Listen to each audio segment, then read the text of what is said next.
थक जाते हैं, परेशान हो जाते हैं, और परेशान होने के साथ ही साथ निर्मला की जो सहेली है सुधा, जिसकी शादी डॉक्टर भुवन मोहन सिन्हा से हुई है, वह उसकी सहेली हो गई है। डॉक्टर भुवन मोहन सिन्हा के यहाँ अक्सर आती जाती है, उसका लाभ लेना चाहते हैं, क्योंकि पति दुहाजू है, ज़्यादा उम्र वाला है। डॉक्टर भुवन मोहन सिन्हा एक दिन सुधा के न रहने पर प्रेम प्रस्ताव निर्मला से रखते हैं, और उस प्रेम प्रस्ताव को निर्मला ठुकरा देती है। आप देखिए कितनी स्वाभाविकता है। आज भी ये प्रेम संबंध किस तरह से हमारे समाज में किसी औरत या पुरुष के मृत्यु के कारण, ओमपुरी का ही आप उदाहरण लीजिए, आप सुनंदा पुष्कर का उदाहरण लीजिए, मैं आपको बता रहा हूँ। आप देखिए निर्मला हम क्यों पढ़ते पढ़ाते हैं, आप देखिए, चाहे बड़े घर के लोग हों या छोटे घर के लड़कियाँ हों, क्या हो रहा है आप निर्मला के माध्यम से देखिए। इधर होता क्या है कि निर्मला उनके डॉक्टर भुवन मोहन सिन्हा के प्रेम प्रस्ताव को ठुकरा देती है, लेकिन इसी बीच अपनी बहन कृष्णा की शादी डॉक्टर भुवन मोहन सिन्हा से करवा देती है।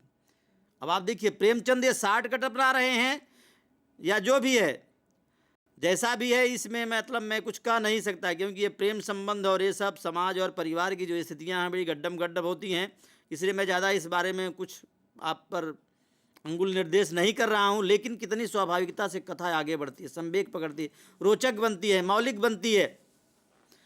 फिलहाल कृष्णा की शादी हो जाती है, संबंध प्रगाढ़ होने लगते हैं। वैसे आप जानते हैं कि मतलब साली और सरहजों से मतलब जीजा वगैरह संबंध भी रखते हैं, ये आम धारणा है। हो सकता है यही कारण रहा हो कि डॉक्टर भुवन मोहन सिन्हा निर्मला से प्रेम संबंध करना चाहते हों, उसके दुहाजू पति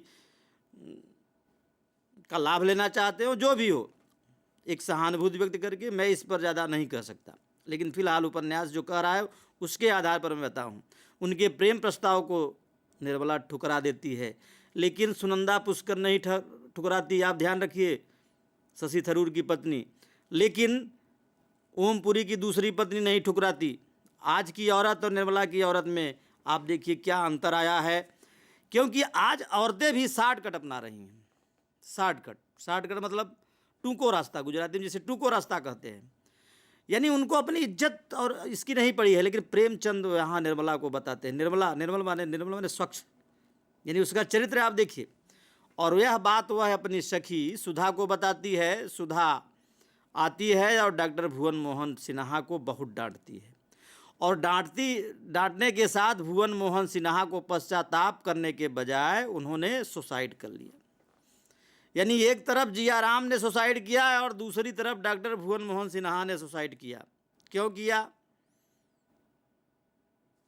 एक सवाल है। ओमपुरी की दूसरी पत्नी ने मारा, आप देखिए, और भुवन मोहन सिन्हा स्वयं सुसाइड। यानी पहले लोगों को गिल्टी, अपराध बोध होता था, आज के लोगों को कोई अपराध बोध नहीं होता है, बल्कि रेप कर डालते हैं, मर्डर कर डालते हैं। आप देखिए प्रेमचंद की दृष्टि कितनी थी, क्योंकि नारी और पुरुष एक सिक्के के दो पहलू हैं, एक रथ के दो पहिए हैं। नारी विमर्श के आने के पहले ही प्रेमचंद नारियों की समाज में क्या महत्ता है इसे रेखांकित कर रहे थे मित्रों। और डॉक्टर भुवन मोहन सिन्हा के सुसाइड कर लेने के बाद, आत्महत्या कर लेने के बाद निर्मला को बहुत शॉक लगता है। उधर बाबू तोताराम अपने छोटे बच्चे सियाराम को ढूंढ रहे हैं, इधर वह बीमार पड़ती है, और बीमार पड़ने के साथ ही साथ वह अपनी जो ननद हैं रुक्मिणी देवी, जो विधवा हैं, उनसे कहती है, दीदी इस लड़की का ध्यान रखना, किसी बूढ़े से इसकी शादी मत करना। और इतना कह करके निर्मला जो है स्वर्गधाम चली जाती है, मृत्यु हो जाती है। अब सवाल ये है कि इसको जलाए कौन। और तब तक देखा गया, पहले लोग डोरी और लोटा लेकर के यात्रा करते थे, पहले नल वगैरह की व्यवस्था नहीं थी, कुओं का पानी खींचते थे, कहीं रुक जाते थे, बसेरा कर रैन बसेरा भी नहीं था पहले। और देखा गया कि एक बूढ़ा सा आदमी मतलब डोरी और लोटा लिए आया। उपन्यास यहीं समाप्त हो जाता है मित्रों। प्रेमचंद के समय में, या आज से 50 वर्ष पहले, यानी प्रेमचंद ने जब इसको लिखा था, आप देखिए 90 वर्ष हो गए, 1927 या 1926 जो भी माने, 90 वर्ष हो गया। उस समय भारतीय समाज में औरतों के साथ गलत संबंध तो होते थे, ऐसा नहीं है, लेकिन गलत संबंध होने के साथ औरतों का मर्डर नहीं किया जाता था। आज आप देखिए, रेप, व्यभिचार, बलात्कार के बाद मर्डर कर दिया जा रहा है। आप कहेंगे साहब औरतें भी किसी से पीछे नहीं हैं, कई बार औरतें पुरुषों का मर्डर करा दे रही हैं, ये भी बात हमारे सामने आ रही है। साहित्य में मित्रों कम से कम जो सृजनात्मक पक्ष है, जो आदर्शात्मक पक्ष है, उसे व्यक्त करने की कोशिश की जाती है। आज जिसे आप लिव इन रिलेशनशिप कहते हैं, उस लिव इन रिलेशनशिप के तमाम मतलब उदाहरण मैं आपको दे सकता हूँ, लेकिन जिस तरह से निर्मला इसका शीर्षक रखा, आपने ध्यान दिया होगा, गोदान किसानों की समस्या पर था, कर्मभूमि जो है स्वाधीनता आंदोलन पर था, रंगभूमि जो है किसानों की ज़मीन जो सेज और गेज यानी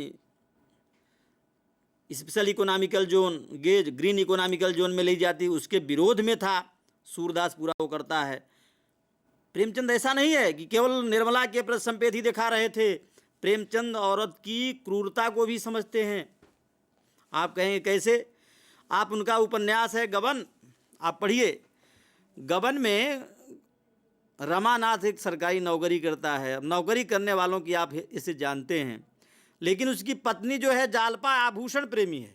मित्रों, उस समय पर प्रेमचंद ने बता दिया था कि जो पुरुष गलत करता है, भ्रष्टाचार करता है, उसमें औरतों का आभूषण प्रेम महत्व की भूमिका निभाता है।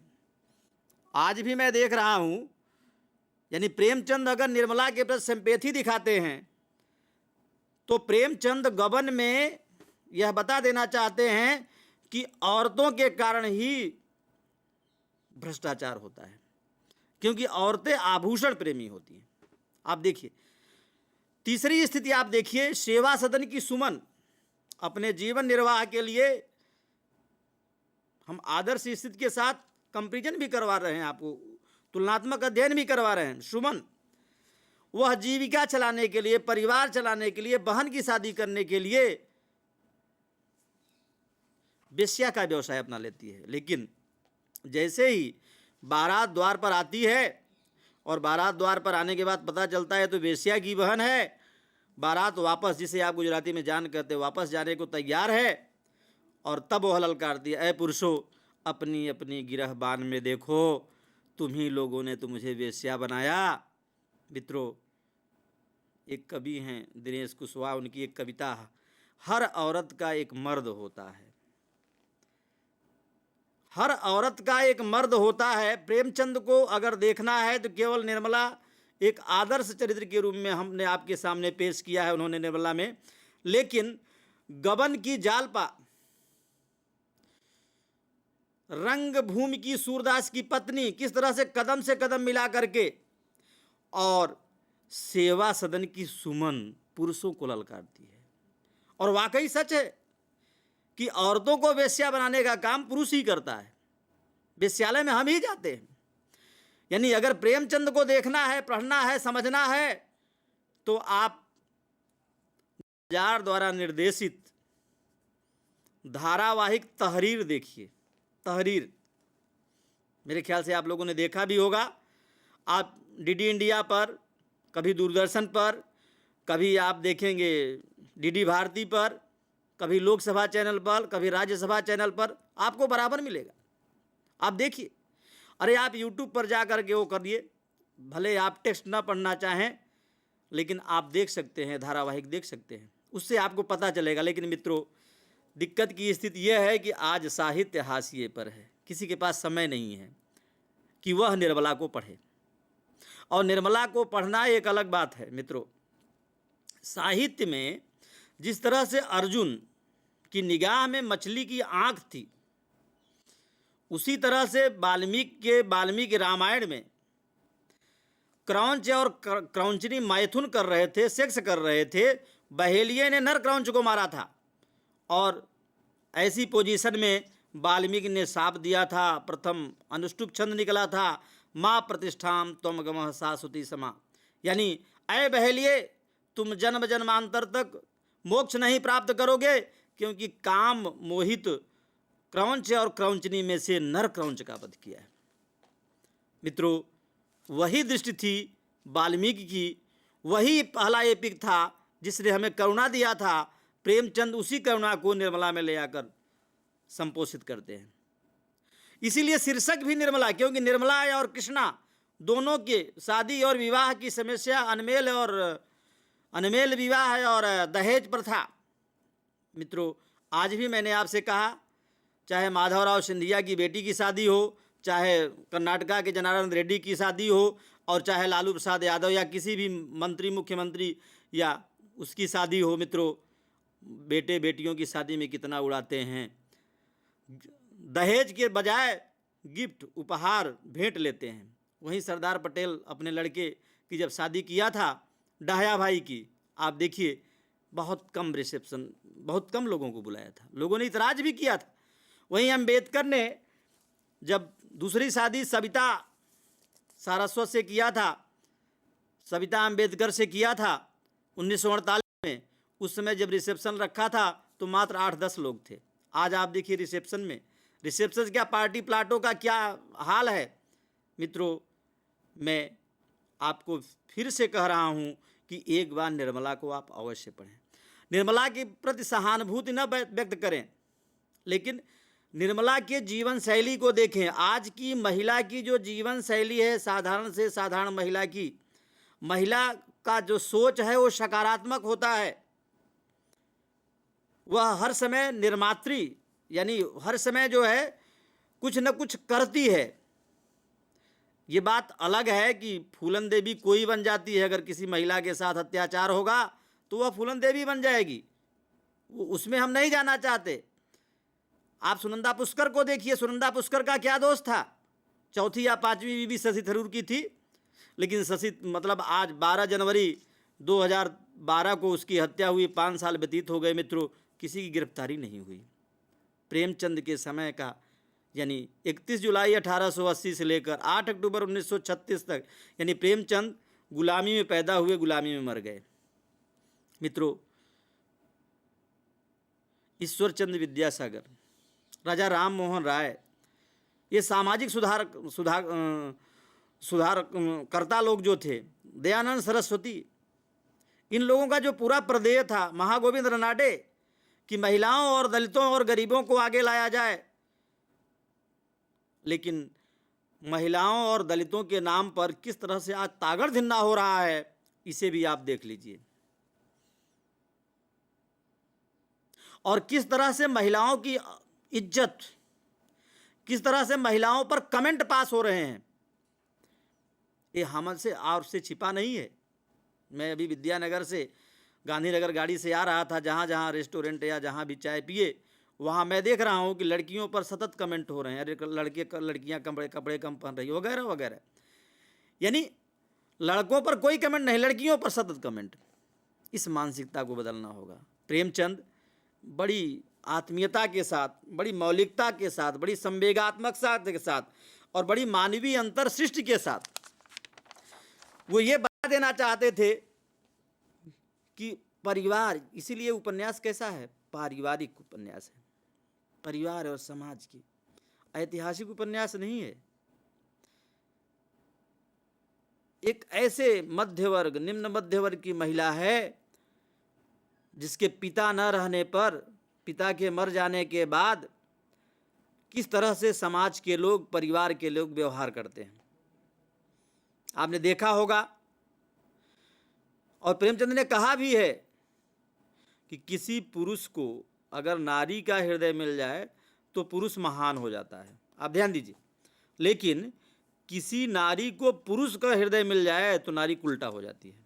अब आप देखिए, वो राजनीति में मैं नहीं जाना चाहता, क्योंकि आजकल क्या हुआ है, आजकल शब्द बदल गए हैं, बार डांस, इंटेलेक्चुअल कॉल गर्ल, यानी अगर अलका शरावगी के शब्दों को उधार लेकर मैं कहूँ तो आज आप समझिए पूरा हमारा जो समाज है वो बार डांस में बदल गया है। हमारे जो संबंध है, नात हैं, रिश्ते हैं, ये मतलब इनका पूरा का पूरा सफाया होता जा रहा है। भारतीयता पर बहुत बड़ा सवाल आया है। इसीलिए डॉक्टर धनवीर ने एक शब्द हमें दिया है, जार कर्म। और उनका कहना भी है, और मुझे ऐसा लगता भी है, क्योंकि एडल्ट एजुकेशन पत्रिका जो आती है, कि हिंदुस्तान में सभी बच्चे अपने बाप माँ के तो होते हैं, लेकिन क्या 85 या 90% अपने बाप के हैं, ये डीएनए परीक्षण पर निर्भर करेगा।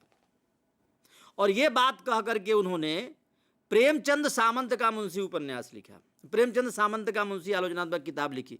और क्योंकि प्रेमचंद खुद, अब मैं आपको बताऊं, प्रेमचंद खुद अपनी पहली पत्नी को छोड़कर दूसरी पत्नी लाए थे, शिवरानी देवी। और प्रेमचंद खुद महात्मा गांधी का 1921 में भाषण सुनकर के सरकारी नौकरी को परित्याग किया था, और उस समय का वो स्लोगन था, निखित चाकरी भीख निदान। और यहां तक कहा जाता था, करें नौकरी दुई जन खाएं, लड़का होई ममियौरा जाएं। यानी उस समय नौकरी को ज़्यादा तरजीह नहीं दी जाती थी जिस तरह से इस समय दी जा रही है, क्योंकि इस समय क्या है, रिश्वत का मामला है, भ्रष्टाचार का मामला है। जिला सेवा सदन आप देखिए, किसी भी सेवा सदन में आप जाइए, बिना पैसे काम नहीं हो रहा है, हर जगह रिश्वत, लांच, रिश्वत। आप इन्हीं की कहानी है नमक का दरोगा। आप देखिए नमक के दरोगा में किस तरह से बंशीधर, जो बेचारा लांच रिश्वत नहीं लेता है, उसको नौकरी से निकाल दिया जाता है। यानी ये स्वतंत्रता के पहले प्रेमचंद को पता चल गया था। इतना ही नहीं, प्रेमचंद की दूसरी पत्नी जो थी, आप प्रेमचंद घर में शिवरानी देवी उनकी पत्नी ने लिखा, उन्होंने कई बार उनसे कहा कि अपनी पहली पत्नी को लाओ, लेकिन उन्होंने कुछ बोली नहीं। दूसरी पत्नी शिवरानी देवी 1931 में लखनऊ में महिलाओं की एक संसद मिली, स्वरूप रानी की अध्यक्षता में, जो पंडित जवाहरलाल नेहरू की माँ थी। और उसमें प्रेमचंद की दूसरी पत्नी शिवरानी देवी गई, तो वहाँ पर पुलिस ने शिवरानी देवी को गिरफ्तार कर लिया। प्रेमचंद ने तुरंत कहानी लिखी, पति से पत्नी, यानी जो काम पति को करना चाहिए वो औरतें कर रही हैं, ये दृष्टिकोण था। दूसरी तरफ यह बात सच है कि प्रेमचंद का संबंध कई औरतों से था। अब अगर औरतें संबंध रख रही हैं, लेकिन प्रेमचंद निर्मला उपन्यास में डॉक्टर भुवन मोहन सिन्हा के चाहते हुए भी निर्मला और डॉक्टर भुवन मोहन सिन्हा का संबंध क्यों नहीं बताया, एक सवाल है मित्रों। 100% में 1%, 2%